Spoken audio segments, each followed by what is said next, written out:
প্রতিদিন ডাক দিয়ে বলে আনা বাইতুদ দুধ।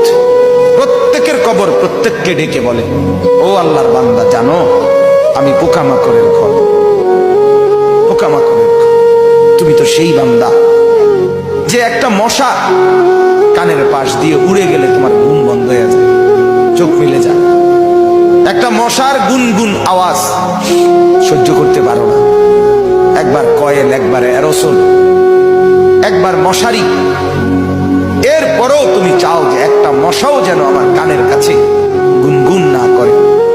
তো 5 ঘন্টার ঘুমের জন্য, 6 ঘন্টার ঘুমের জন্য বান্দা এই যত্ন নিলা, অনন্তকাল কিংবা বছরের পর বছর কবরের যে ঘুম দিবা, পড়ে থাকবা সেই ঘরে, পোকা মাকড়ের ঘর, সেই ঘরে তুমি ঘুমাইবা কেমনে, থাকবা?